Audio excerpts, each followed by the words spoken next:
નમસ્કાર દર્શક મિત્રો, સિટી ન્યૂઝમાં આપ સૌનું સ્વાગત છે। સમાચારોની શરૂઆત કરતા પહેલા એક નજર આજના મુખ્ય સમાચારો પર। ઉમરગામ પોલીસ મથક ખાતે લોક દરબારનું આયોજન।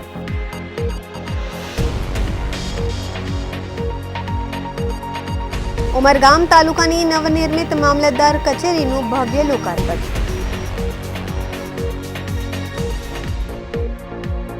ગુજરાત એટીએસે મોટી કાર્યવાહી કરીને એક બંગલામાં ચાલતા મોટર ડ્રગ્સ રેકેટનો પર્દાફાશ કર્યો।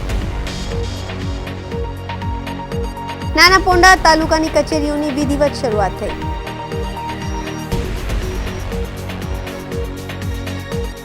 હવે સમાચાર વિગતવાર જોઈએ। ઉમરગામ પોલીસ મથક ખાતે વલસાડ જિલ્લાના પોલીસ અધિક્ષક શ્રી યુવરાજસિંહ અને અક્ષયસિંહની અધ્યક્ષતામાં લોક દરબાર યોજાયો હતો। આ અવસરે Vapi DySP B N Dave, PI S D Chaudhari, police અધિકારીઓ તથા પોલીસ કર્મીઓ સાથે ઉદ્યોગકારો, પંચાયતના સરપંચો અને આગેવાનો મોટી સંખ્યામાં ઉપસ્થિત રહ્યા હતા। લોક દરબારમાં કાયદો અને વ્યવસ્થા સંબંધિત મહત્વના પ્રશ્નો ઉઠાવવામાં આવ્યા હતા, જેમ કે નારગોલ મરીન પોલીસ માટે બોટ ઉપલબ્ધ કરાવી, ચાલીમાં રહેતા ભાડૂતોની ઓળખ પ્રક્રિયા કડક બનાવવી, ફણસા અને સરીગામ ખાતે પોલીસ આઉટપોસ્ટ ફાળવવી, જીઆઈડીસી પોલીસ આઉટપોસ્ટનું કામ વહેલી તકે પૂર્ણ કરવું।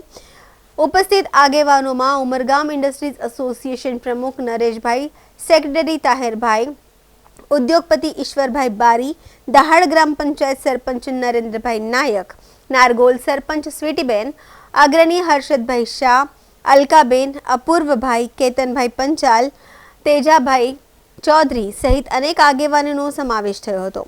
સોએ એસપીનું પુષ્પગુચ્છથી સ્વાગત કર્યું હતું।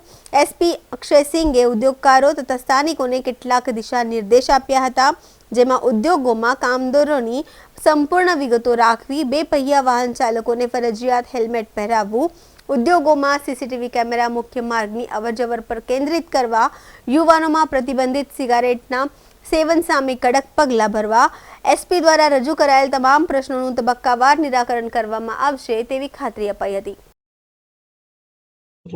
આલોક દરબારની અંદર પ્રજાજનો દ્વારા પોલીસ પાસે શું એ લોકો એક્સપેક્ટેશન રાખે છે તે જાણવાનો પ્રયત્ન કરવામાં આવ્યો, તથા તે પોલીસની કામગીરીમાં સુધારવા માટે કોઈ જો અવકાશ હોય તો એના સજેશનો પણ મેળવવામાં આવ્યા છે। આ ઉપરાંત પોલીસ ઉમરગામ ઇન્ડસ્ટ્રી એસોસિએશન પાસે તથા ગ્રામજનો પાસે શું એક્સપેક્ટેશન રાખે છે, એમની પાસેથી શું આશાઓ રાખે છે પોલીસ, કે જેથી કરીને પોલીસની કામગીરીમાં કાર્યશૈલીમાં વધારો થઈ શકે અને પ્રજાને કાયદો વ્યવસ્થાને સારી રીતે સેવા પૂરી પડી શકાય। તે માટે એમને પણ અમે સજેશન આપ્યા છે। તે માટે જરૂરી સીસીટીવીની વ્યવસ્થા રાખવા માટે, સિક્યુરિટીની વ્યવસ્થા કરવા માટે તથા જે બહારથી જે મજૂરો આવે છે, પરપ્રાંતીય મજૂરો, એમનું યોગ્ય વેરિફિકેશન થાય અને તે બાબતે જરૂરી ડોક્યુમેન્ટ લઈને જ એ લોકોને ભાડે મકાન આપે અને ઇન્ડસ્ટ્રીની અંદર જોબ આપતી વખતે પણ એ લોકો વેરિફિકેશન કરાવે, એ પ્રમાણે સૂચનાઓ આપવામાં આવી છે, જેથી કરીને ઉમરગામમાં કાયદો વ્યવસ્થાની પરિસ્થિતિ સુદૃઢ રીતે જાળવી શકાય। Thank you. ઉમરગામ તાલુકાની નવનિર્મિત મામલતદાર કચેરીનું મુખ્યમંત્રી ભૂપેન્દ્રભાઈ પટેલના હસ્તે લોકાર્પણ કરવામાં આવ્યું। વિધિવત લોકાર્પણ ધારાસભ્ય રમણભાઈ પાટકરના હસ્તે સંપન્ન થયું। નવનિર્મિત કચેરીમાં ઉપલબ્ધ સુવિધાઓનું નિરીક્ષણ ઉપસ્થિત આગેવાનો તથા મહાનુભાવો દ્વારા કરવામાં આવ્યું। લોકાર્પણ પ્રસંગે ઉમરગામના વિકાસમાં વિશેષ ફાળો આપનાર બિલ્ડર સચિનભાઈ કોન્ટ્રાક્ટરનું સ્વાગત કરવામાં આવ્યું।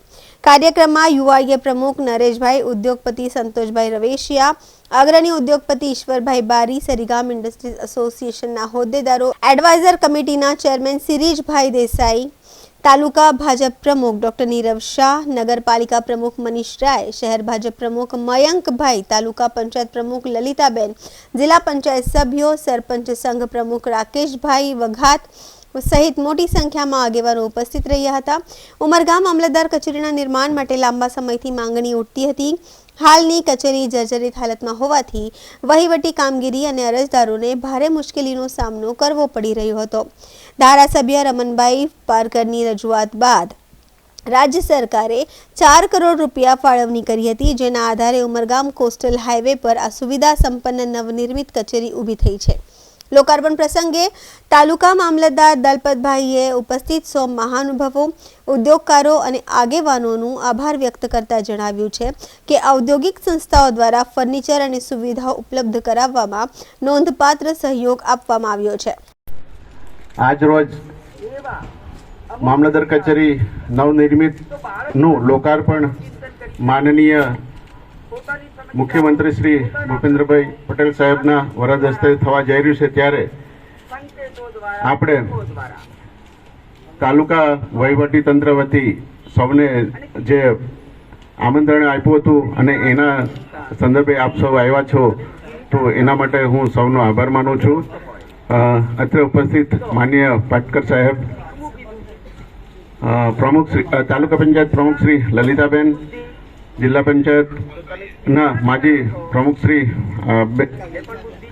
બેન શ્રી અલકાબેન, તેમજ ભરતભાઈ જાદવ, બાંધકામ સમિતિના અધ્યક્ષ.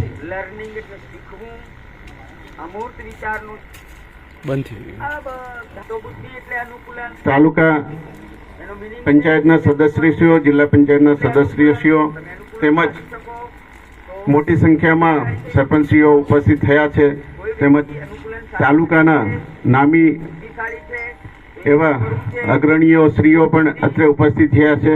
એવું સૌનું હું આજે હાર્દિક સ્વાગત કરું છું. આપણા માટે એક ગૌરવની ક્ષણ છે.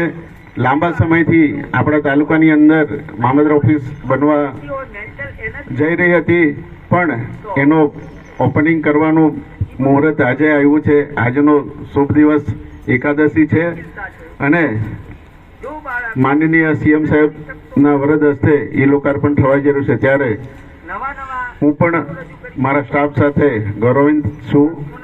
વધારે નહીં બોલતા આજે આપણા વચ્ચે માનનીય ધારાસભ્ય શ્રી રમણભાઈ પાટકર સાહેબ બેઠા છે, તો હવે પછી હું એમને આજના પ્રસંગે આપણને માર્ગદર્શન આપે એવી કામના રાખું છું. ધન્યવાદ. સમાચારોમાં સમય છે નાનકડા વિરામનો. વિરામ બાદ આપ જોઈ શકશો. ગુજરાત એટીએસે મોટી કાર્યવાહી કરીને એક બંગલામાં ચાલતા મોટા ડ્રગ્સ રેકેટનો પર્દાફાશ કર્યો. નાના પોંડા તાલુકાની કચેરીઓની વિધિવત શરૂઆત થઈ.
આપનું સ્વાગત છે.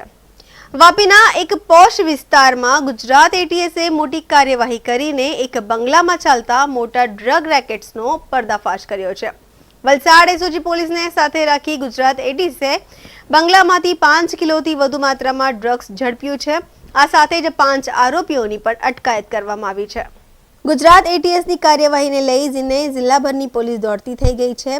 ગુજરાત એટીએસને મળેલી બાતમીના આધારે એટીએસની ટીમે વલસાડ એસઓજી પોલીસની સાથે વાપીના છલા વિસ્તારમાં આવેલા બંગલામાં વહેલી સવારે રેડ કરી હતી. આ રેડ દરમિયાન બંગલામાંથી 5 કિલોથી વધુ માત્રામાં એમડી ડ્રગ્સ મળી આવ્યું હતું. સાથે જ પ્રાથમિક માહિતી મુજબ આ બંગલામાંથી ડ્રગ્સ વાપી અને આસપાસના વિસ્તારમાં સપ્લાય કરવામાં આવી રહ્યું હતું. અત્યારે 5 આરોપીઓની અટકાયત કરવામાં આવી છે. જો કે આગામી તપાસમાં અનેક ચોંકાવનારો ખુલાસા થઈ શકે છે. પોલીસના હાથે ઝડપાયેલા આરોપીઓનો ગુનાહિત ભૂતકાળ પણ બહાર આવી રહ્યો છે. આગામી તપાસમાં આ રેકેટનો રેલો મોટો માથા સુધી પહોંચી શકે છે.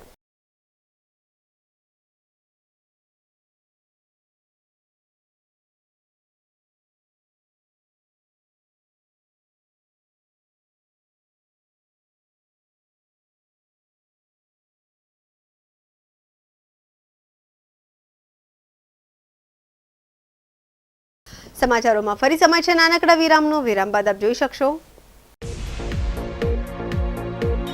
નાના પોંડા તાલુકાની કચેરીઓની વિધિવત શરૂઆત થઈ.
વિરામ બાદ ફરી આપનું સ્વાગત છે. વલસાડ જિલ્લાના કપરાડા તાલુકાના વિભાજન બાદ આજથી જ નવો નાના પોંડા તાલુકાની કચેરીઓની વિધિવત શરૂઆત થઈ છે.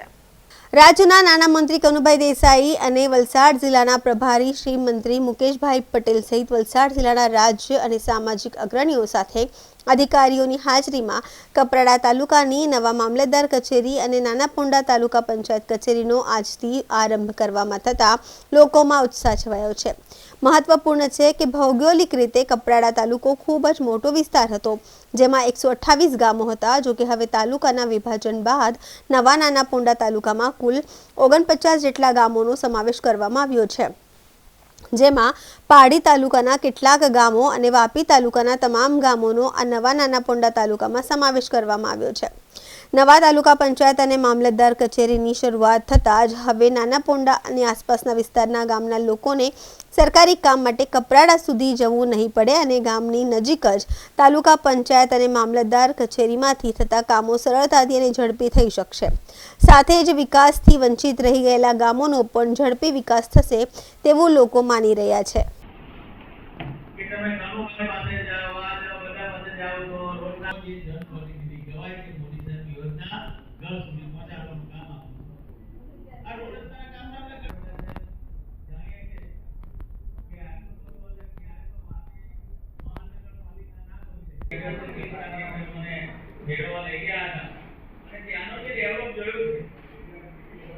આપકે જીવન में ઘણા પ્રકારના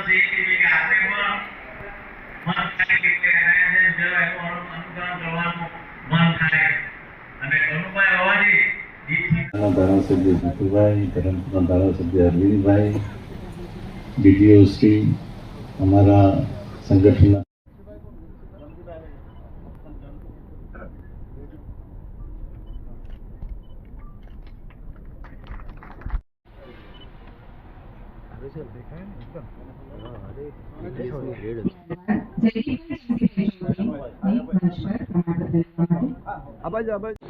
જે વિસ્તારમાં લોકોની તકલીફો હતી એને સરળ બનાવવા માટેનો જે પ્રયત્ન કર્યો છે એ માટે ગુજરાત સરકાર માનનીય મુખ્યમંત્રી શ્રી ભૂપેન્દ્રભાઈ અને ભારતીય જનતા પાર્ટીનો ખાસ આભાર અને અભિનંદન આપીએ છીએ. અને સાથે સાથે આ વિસ્તારના લોકો, આમ જોઈએ તો ધરમપુર, કપરાડા એ બહુ મોટા તાલુકાઓ હતા. તેનું વિભાજન કરીને ધરમપુર અને કપરાડા તાલુકા બન્યા પછી આ નાના પુંડાને તાલુકો બનાવવાની ઘણી અગત્યતા હતી. સરકારશ્રીને રજૂઆત કરતાં સરકારે જે આ તાલુકો બનાવ્યો છે એના લીધે આ વિસ્તારના આદિવાસી ભાઈ બહેનોને અનેક ગણો ફાયદો થશે અને સરકારની બધી યોજનાઓના લાભો આમાં સત્વરે મળશે એવી મને ચોક્કસ ખાતરી છે. મૂળભૂત ધરમપુર તાલુકો તો ધરમપુર તાલુકામાંથી કપરાડાનું વિભાજન થયું 1997-98ના દાયકામાં. ત્યારબાદ 129 ગામ કપરાડા તાલુકામાં હતા અને કપરાડા તાલુકો પણ વસ્તીના દ્રષ્ટિએ ગણીએ તો 3 લાખની નજીકની વસ્તી થઈ ગઈ હતી.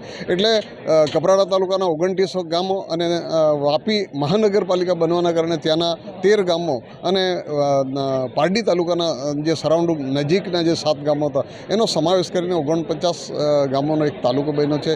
આ નાનાપોંડા સેન્ટરની અંદર, ગામતળની અંદર જગ્યા છે અને સેન્ટર પર છે તો નાનાપોંડાની સરકારે પસંદગી કરી છે. ત્યારે આ વિસ્તારના તમામ પ્રજાને જે વહીવટી દ્રષ્ટિએ તાલુકા પંચાયત હોય કે મહેસૂલી મામલતદાર કચેરી હોય, તમામની સુવિધાઓ મળી રહેવાની છે અને તેના થકી આ વિસ્તારના પ્રજા અને આજે ચોક્કસ અમે આનંદ અનુભવીએ. નાનાપુંડા ખાતે ગ્રામ પંચાયત ખાતે તાલુકા પંચાયત કચેરી બનાવવામાં આવી અને મામલતદાર કચેરી આજે કોલ્ડ સ્ટોર એના રાઉત પાસે એ કચેરી બી ચાલુ કરવામાં આવી અને આવનારા દિવસોની અંદર ખેડૂતો માટે કે APMC જ્યારે સવારની કરવામાં આવી તો ખૂબ લોકોને યોગ્ય રીતે એમનો ભાવ મળે અને ખૂબ સારી રીતે ચાલી રહી છે. અને આ કચેરી આપણા નાનાપુંડા તાલુકો થયો એ વતી લોકોને ખૂબ સારો લાભ મળે એવી અમે તમામ અહીંયા ચૂંટાયેલા પ્રતિનિધિ પાસે આશા રાખીએ. સમાચાર પૂરા કરતા પહેલા એક નજર આજના મુખ્ય સમાચારો પર. ઉમરગામ પોલીસ મથક ખાતે લોક દરબારનું આયોજન.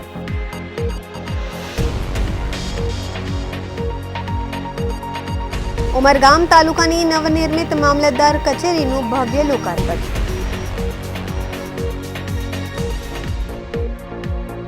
ગુજરાત ATSએ મોટી કાર્યવાહી કરીને એક બંગલામાં ચાલતા મોટર ડ્રગ્સ રેકેટનો પર્દાફાશ કર્યો. નાનાપોંડા તાલુકાની કચેરીઓની વિધિવત શરૂઆત થઈ.